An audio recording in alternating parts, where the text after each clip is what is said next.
Yeah.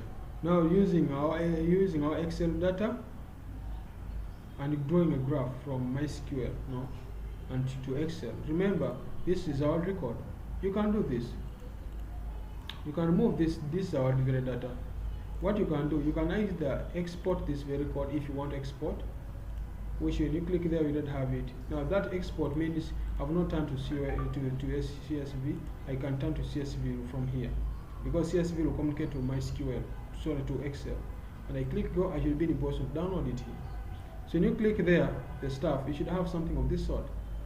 Now this one does not have a table header, but remember, you need to create a table header. So there's no big difference between this and this one previous we just did here. Here. You get what we're just trying from importing it back. If you check from our previous video, or from previous stage where we had this record here, which we just populated up from the previous section of the application. This is it. So what you can actually do is just create a table header, highlight that part of the application here, and you create a new file, a new whatever. This is an ID.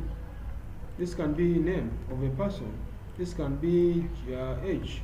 This can be gender that you want to give. This can be height. Maybe here you are going to be providing up something called weight, like so. That's enough.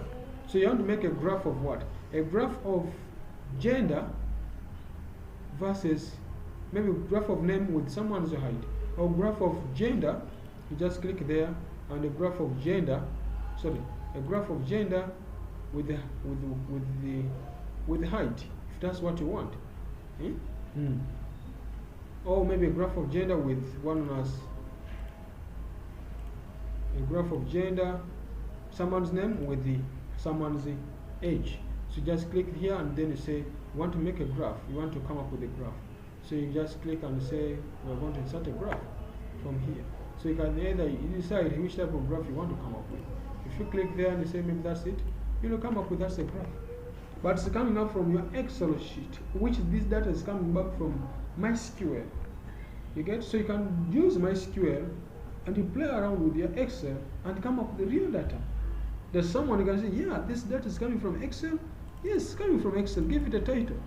A graph of what? Maybe histogram, maybe histogram or histogram? Histogram. Or what telegram? I don't know. Which one? Any gram is a gram. Histogram or histogram chart or histogram data. Histogram, MySQL, Excel data. Whatever. I don't know. Whatever you want to give it. But that's it. So someone sees that that's the data for that. You can as well even change it to any other way you want to populate that given particular data. It's up to you how you best you want it to be scaling up. And that's it. You can as well check, they say that no, I want to make a graph of the name of people, their age, and even their height and their weight. So just come back here on the page and say, no, that's what I want. So you can make an histogram or maybe a scatter graph like that. And that's it. Depending on how you want to come up with your stuff. But in simple terms, that's how it is done. Otherwise, that's it.